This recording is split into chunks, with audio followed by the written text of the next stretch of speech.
माँ दुर्गा से मनाते हैं कि मेरे अत्रि विधानसभा के सभी जनता को आने वाला दिन सुखमय और उनको भविष्य की कामना करता हूं कि और समृद्धि आए। बिहार के विकास पुरुष माननीय मुख्यमंत्री नीतीश कुमार जी, चिराग पासवान जी, जीतन राम मांझी जी, उपेंद्र कुशवाहा जी, सभी लोग मिल करके एनडीए घटक दल से चुनाव लड़ रहे हैं और मैं जेडीयू का प्रत्याशी के रूप में हूं। यदि सुप्रीमो का आशीर्वाद मिला तो अत्रि में जो 35 साल में एक ही परिवार का वहां वर्चस्व बना हुआ है, विकास के नाम पर आप लोग जब क्षेत्र में जाइएगा तो देखिए न का बराबर है। जो हमारे माननीय मुख्यमंत्री नीतीश कुमार जी के द्वारा विकास हुआ है बस वही नजर आ रहा है। अब तो देखिए जब से शीतल यादव का नाम सुना गया है तब से सारे में प्रत्याशियों में हड़कंप मच गया है कि भाई इन लोग तो विकास करने वाला आदमी, हम लोग तो कुछ किए नहीं है। हम सारा रोड मैप बनाए हुए हैं जिसमें आहार है, पैन है, पोखर है, सबका मतलब डीपीआर में लघु जल संसाधन विभाग से बना कर करके और हम लोग तैयारी में लगे हुए हैं।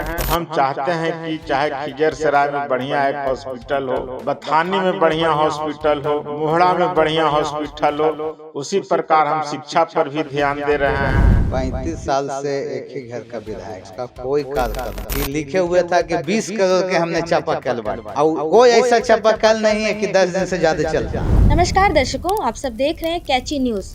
जैसा कि आप सभी जानते हैं कि अब बिहार विधानसभा चुनाव में कुछ ही समय रह गया है और जिसकी तैयारी हर प्रत्याशी, हर कैंडिडेट अलग अलग विधानसभा से जोरों शोरों से है। यहाँ तक कि जनता में भी काफ़ी ज़्यादा उथल पुथल है कि इस बार किसको टिकट मिलेगा, कौन चुनाव जीतेगा, किसकी सरकार बनेगी। इसी सिलसिले में आज हमारे साथ हमारे चैनल पर एक प्रत्याशी, एक नेता मौजूद हैं जो अत्रि विधानसभा से जेडीयू पार्टी से तैयारी कर रहे हैं, जिनका नाम है डॉक्टर शीतल प्रसाद यादव जी। इनसे बात करेंगे और जानेंगे कि क्या अगर ये इस बार चुनाव में इनको टिकट मिलता है और ये जनता के बीच उतरते हैं तो ये किन किन मुद्दों से जनता की सेवा करेंगे और पिछले कार्यकाल से जो भी पिछले विधायक रहे हैं या फिर अत्रि विधानसभा में जो भी चीज़ों की कमी रह गई उनमें क्या सुधार लाएंगे। सबसे पहले आपका बहुत बहुत स्वागत है हमारे चैनल में। बहुत बहुत धन्यवाद, सबसे आपका चैनल का स्वागत है।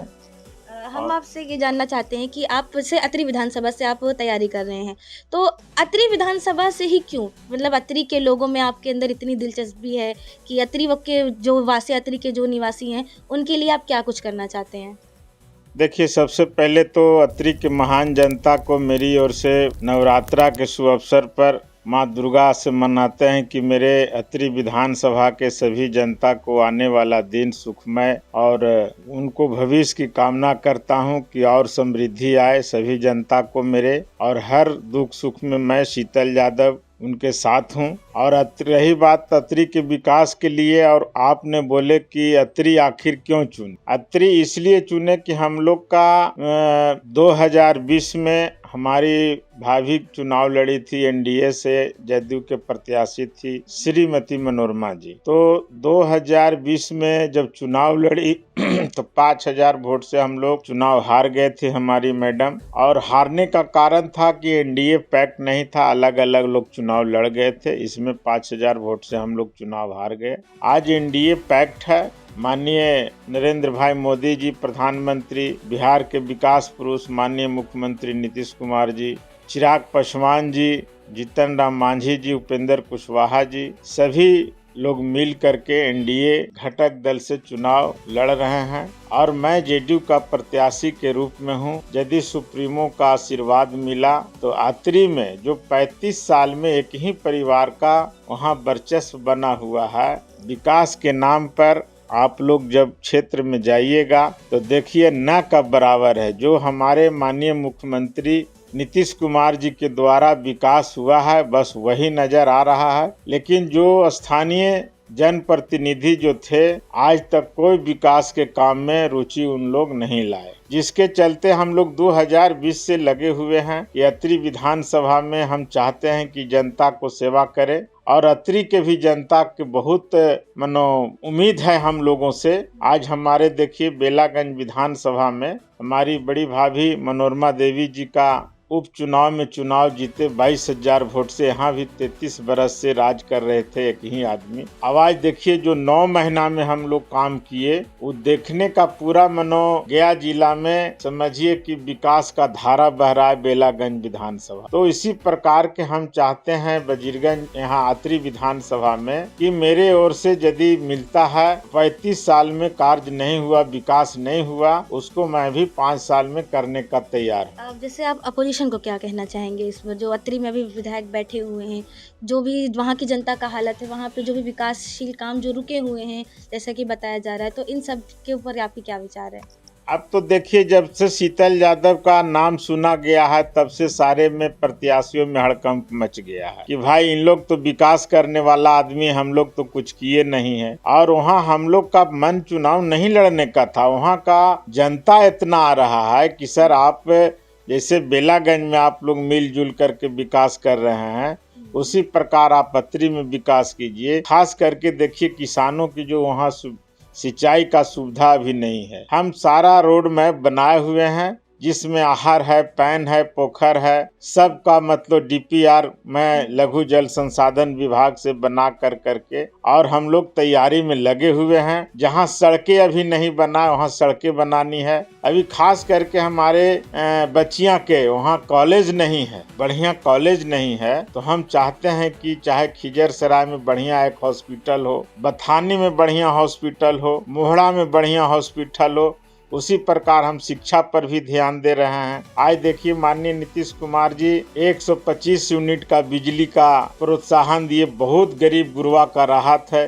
कल ही हमारे बहनों लोग का जो महिलाओं लोग का 75 लाख महिला का माननीय नीतीश कुमार प्रधानमंत्री जी के द्वारा जो 10,000 की राशि दी गई, मैं इस अवसर पर भी मैं उनको तहे दिल से बधाई देना चाहता हूं कि डायरेक्ट लाभ मिल रहा है महिलाओं की। मतलब कहने का मतलब है कि एनडीए विकास का धारा बहुत बढ़ा रहा है, लेकिन वहां का जो स्थानीय जनप्रतिनिधि जिनको मौका मिला, जिनको जनता ने मौका दिया, उन्होंने कान में तेल डाल के पड़ा रहा। इसके चलते 35 बरस में भी विकास नहीं हुआ। जब जाना कि शीतल यादव जी आ रहे हैं, चूँकि मैं गया जिला परिषद उपाध्यक्ष हूँ और 10 साल से मैं जिला परिषद के उपाध्यक्ष रहा हूँ। हमारी भाभी भी 12 साल एमएलसी रही। मेरे बड़े भाई साहब भी थे जिला परिषद के चेयरमैन बिंदी यादव, बहुत फेमस आदमी थे।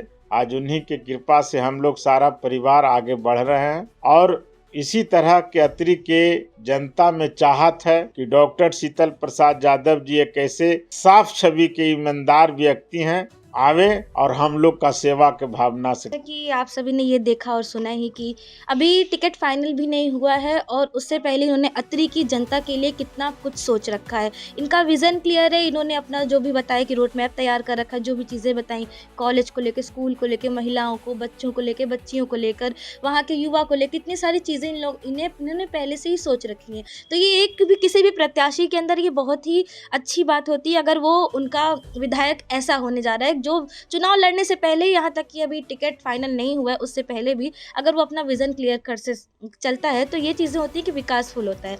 अब इसमें 2-3 सवाल ये पूछना चाहूँगी, जैसे कि आप टिकट मिल जाता है, आप विधायकी का चुनाव लड़ते हैं और जीत जाते हैं, तो सबसे पहला काम जो अतरी में करने वाले हैं क्या होगा, जो अतरी की जनता अभी देखना चाहेगी? जल संकट वहाँ बहुत है, सिंचाई का मनो सुविधा नहीं है, न के बराबर है। तो हम आपको पहले ही बोले कि जितना है हम लोग जब क्षेत्र भ्रमण कर रहे हैं डे बाय डे, एक एक गांव में जा रहा हूं और जा कर करके एक एक पॉइंट, एक एक घर, एक एक व्यक्ति से पूछ रहे हैं कि आपके गांव, आपके टोले का क्या समस्या है। आप जो भी है सब हम लोग रोड मैप में एकदम डायरी में नोट करते जा रहे हैं और यदि ईश्वर का, माता रानी का कृपा रहा, टिकट मिला, हम लोग चुनाव जीतने जा रहे हैं और मिल कर करके अतरी का विकास के लिए, चौमुखी विकास के लिए शीतल यादव और हमारे औरंगजेब भाई हैं और माननीय जिला परिषद भी आई हुई हैं और इन लोग के पूछ लीजिए कि मैं जिला परिषद उपाध्यक्ष के नाते कितना जिला में विकास का काम किए हैं। आज इन्हीं लोग हमरा सब कह करके चुनाव लड़ाने का काम कर रहे हैं और इन लोग चाहते हैं कि अतरी इतना पिछड़ा इलाका हो गया है कि शीतल यादव ऐसे व्यक्ति आ जाएंगे तो हम लोग चुनाव जिताने का काम करेंगे और जिताने का इसलिए काम करेंगे कि विकास का जिस तरह से हमारे बगल के क्षेत्र में बेलागंज में हो रहा है उसी प्रकार अतरी में हो। बहुत बहुत धन्यवाद आपका चैनल का। और तो जैसे कि इनके भी बताया कि अत्रि के जो उपाध्यक्ष हैं यहाँ पे वो आए हुए हैं, यहाँ के जो निवासी, तो खैर जिला परिषद है वो आए हुए हैं। तो खैर किसी भी विधानसभा की जो चीज़ें होती हैं, जो वहाँ के मुद्दे होते हैं और जो ज़मीनी स्तर की हकीकत होती है वो वहाँ के रहवासी ही या फिर जो वहाँ पे नेता या फिर जो भी प्रत्याशी वहाँ काम करे वही जान सकता है। तो हम इनसे जानते हैं कि अत्रि में अभी क्या कुछ माहौल है, क्या हाल हो रखा है वहाँ पे, या फिर पिछली सरकार ने, पिछले विधायक ने कैसा कुछ काम किया है और अभी इनको किससे उम्मीदें हैं, क्या जा रही अत्रि की जनता, कैसा रहा था पिछले विधायक का कार्यकाल। 35 साल से एक ही घर का विधायक, का कोई कार्यक्रम, जो भी अभी माननीय मुख्यमंत्री जी का जो चल रहा है विकास वही सिर्फ नजर पड़ रहा है, बाकी वो कुछ नहीं कर पाते हैं। अत्रि की जनता फिर क्या चाह रही है, आप क्या अत्रि की देखते हैं? जनता हम लोग यही चाह रहे हैं कि विकास पुत्र के रूप में माननीय शीतल प्रसाद यादव जी को एक बार टिकट मिले कि ताकि हम लोग सदन में भेजने का काम करें। अगर बतौर महिला अगर बात करें तो अत्रि में क्या कुछ चीज़ों की कमी है जो महिलाओं के लिए, चाहे वो पढ़ाई को लेकर हो, बच्चियों को लेकर हो, तो क्या कुछ कमी है, क्या कुछ वहाँ पे सुधार होना चाहिए? स्कूल कॉलेज हो, अगर आपके बच्चे भी पढ़ने वगैरह जा रहे हो तो ये सब चीज़ें वहाँ पे हैं या नहीं है? पिछले विधायक ने क्या कुछ किया है इसके बारे में थोड़ा बताएं। कुछ नहीं किया, महिला सुरक्षा की बात करें तो कुछ नहीं। वहाँ पे और भी जो संसाधन है उनकी चीज़ें, चाहे स्कूल हो, कॉलेजेस हो, हॉस्पिटल्स हो। हॉस्पिटल वगैरह तो देखिए जो भी हम बताएं ना कि जो माननीय प्रधानमंत्री नरेंद्र मोदी जी का, माननीय मुख्यमंत्री जी का हर जगह जो विकास चल रहा है बस वही, वो अपना व्यक्तिगत जो होता है वो अपना निजी उसका फंड है। अब हाले सोशल मीडिया पे हम देखें कि लिखे हुए था कि 20 करोड़ के हमने चापाकल बांटे, और कोई ऐसा चापाकल नहीं है कि 10 दिन से ज़्यादा चलता है। अब बथानी में जितना भी चापाकल का चालू कराते हैं वो औरंगजेब चलाता है।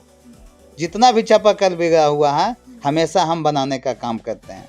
कुछ पीएफडी से हमको मिलता है, बाकी अपना निजी फंड से काम मतलब करते अगर हैं। बात करें तो बतौर विधायक वहाँ 35 साल से जो काम होना चाहिए था वो नहीं कुछ हुआ। नहीं, वहाँ का कम से कम हमने 500-600 मुद्दा सरकार तक पहुँचाने का काम किए हैं और धरातल पर भी काम वहाँ हो रहा है।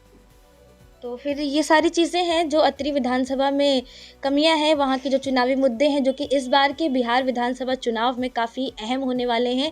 जनता भी इन बातों का काफ़ी ध्यान रखेगी और हो सकता है जनता इन्हीं बातों का ध्यान रखे, अपने आने वाले जो भी प्रत्याशी हों उन्हें चुने। बाकी ही ऐसे ही और अपडेट्स के लिए, ऐसे ही और इंटरव्यूज़ के लिए देखते रहिए हमें कैची न्यूज़।